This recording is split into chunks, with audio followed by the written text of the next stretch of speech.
posachedwa pompa tikupasirani zimene wayankhula Bon Kalindo paja iye amati ndi president wa anthu ovutika, president wa Malawi First. Paja Bon Kalindo iye amati ndi the DC. So lero pa 12 August posachedwa pompa tiponye voice yomwe watulusa lero Bon Kalindo. Kwanga kwa lero pa 12 August 2024 ndima kwambiri pa chipani cha MCP. Awa ndi malangizo anga aulere amene ndikupereka ku chipani cha MCP mutachoka ku convention. Kunena kuti pamene mwachoka ku convention ino ndi nthawi yokuti mukonze chipani chanu poganizira kunena kuti anthu ambiri amene amapanga matama agwa mipando yosiyana-siyana. Iyi ni nthawi yokuti muachite encourage anthu anu amene agwawo kuti mwina mubwere pamodzi mukhale ngati chipani chimodzi. Chifukwa ngati simusamala osabweresana pamodzi muziwe kuti chipani chanu anthu ambiri apasukamo. Iyi ni nthawi imene inu mwagwa MCP amene muli ma ministers mukanachita resign. Ndi madabwa nazo ndale zakuno ku Malawi kunena kuti olo munthu utakhala kuti walephera pa china chake kapena sunachite bwino simmakhala ndi mtima ochita resign. Zikanakhala kuti ndi maiko akunja mmene munagwa ku convention zanalija mama wake tikanamva kuti minister ajaku wakuti wachita resign, minister wakuti wachita resign.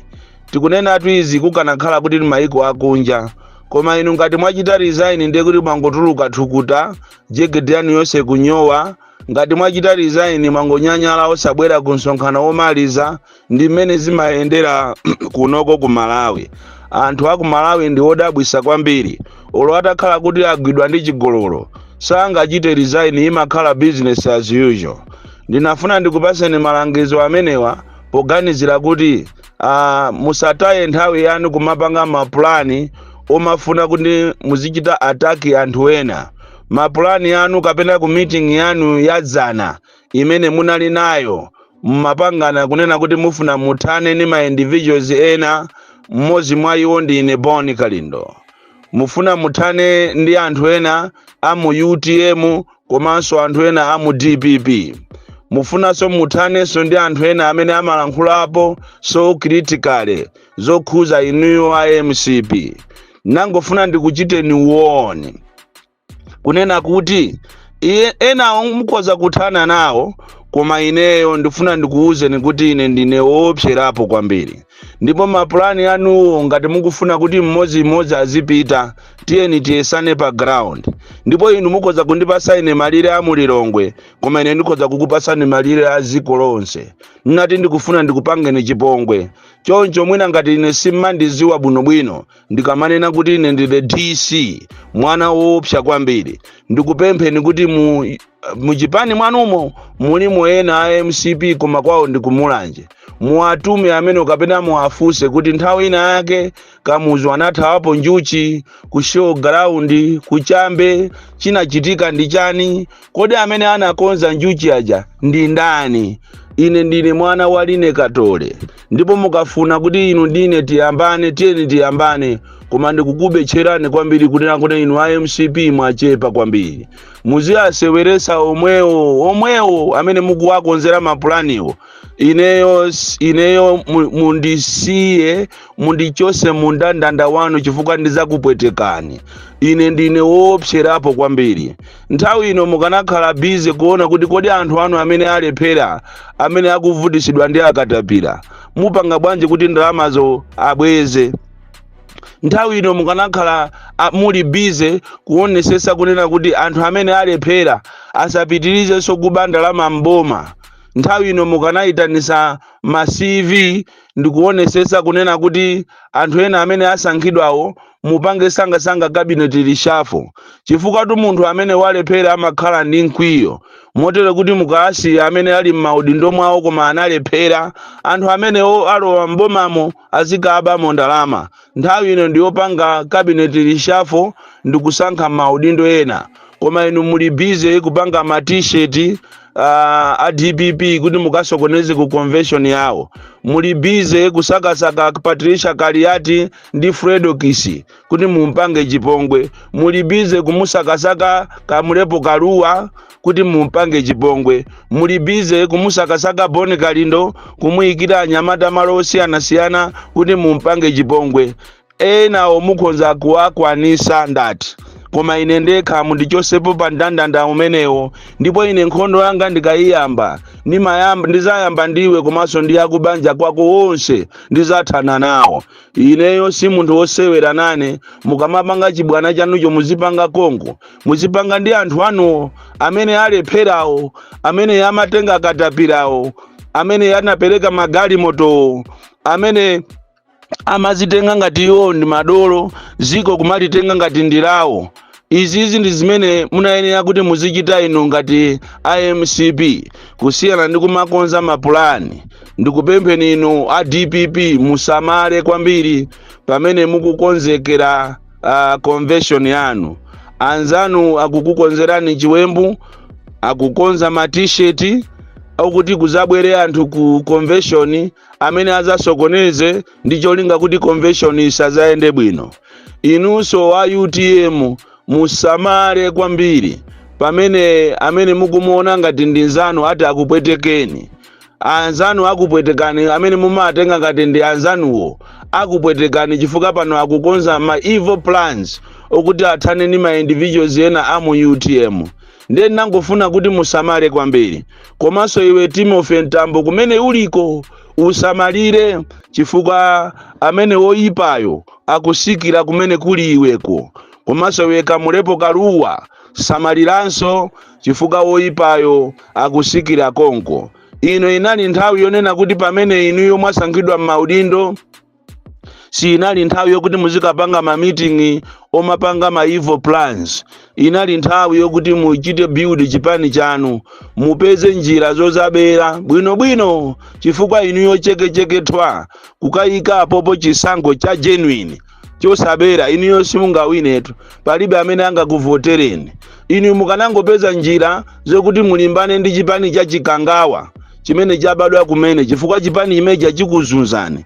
Panopa mukanakonza mapulani obweresera ripoti chifukwa anthu ndi amene akufuna kuti aziwe za ripotiyo, kusiyana ndi kuchita waste time kumakonza ziwembu zofuna kuthana ndi ma individuals. Ndenda kuuzani kuti mutumize ya intelligence yanu apite kuchambe, ku show ground, akafunse kuti kodi njuchi zija zinachokera kuti, anazipanga anali ndani nthawi imeneyo yakamuzo.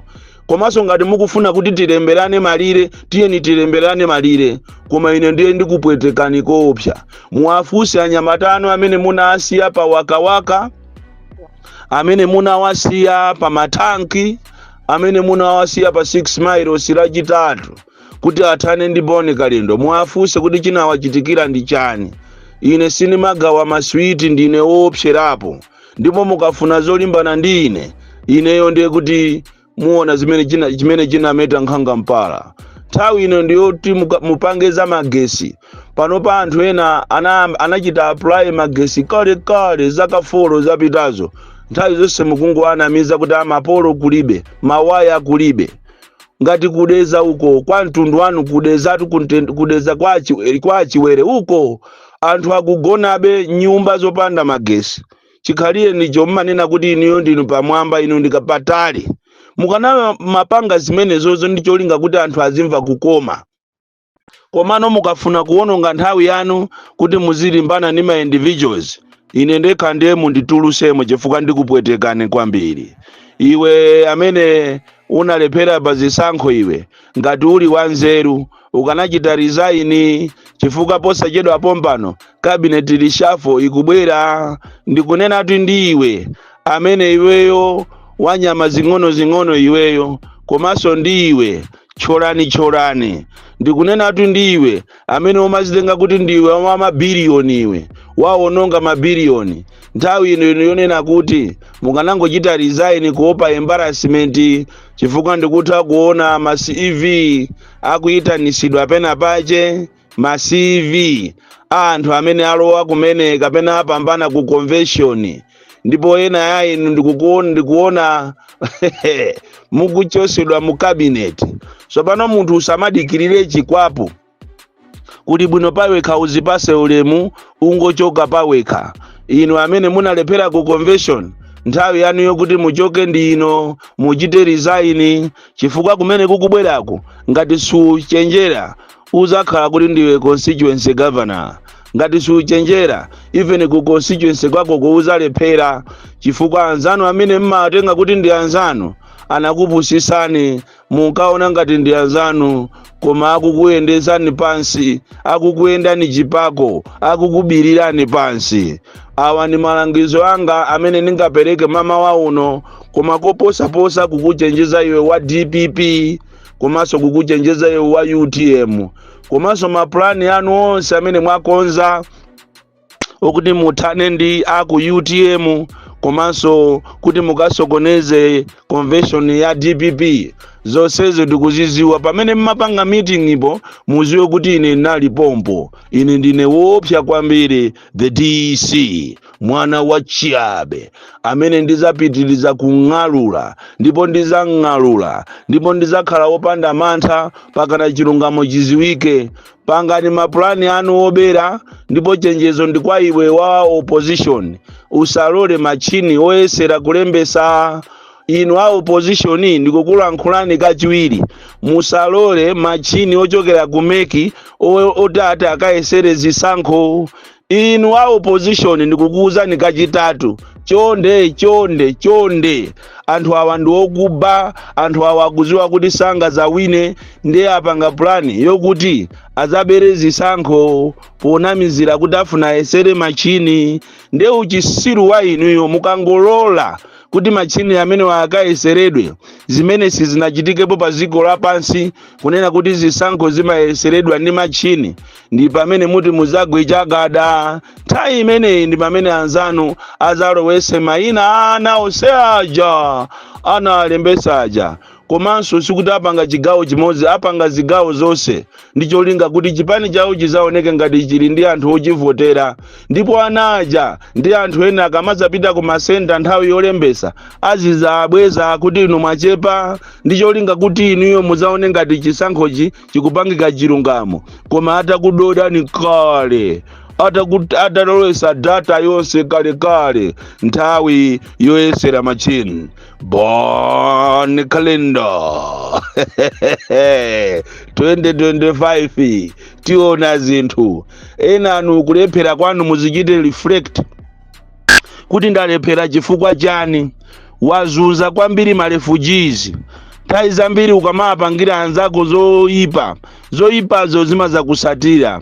Mizimu ya anthu amene anaphedwa aku Rwanda, amene analuza chuma chawo, amene chuma chawo chinaonongeka, anthu anapita kukayabera, anaja umatu maja kuti azikaba ndalama kwa maburundi ndi maruwandizi, lero zakusatiratu. Uchonga se sunasirize kunyowa, unyowa nyama ujatu, koma wija movuta kwambiri chifukwa mkatikati mwa nyamamo muli chenga. Unaluyankhula kwa Bon Kalindo lero pa 12 August 2024. Bon Kalindo pajaiye amati ndi president wa Malawi first, ndipo wayankhula zimenezi lero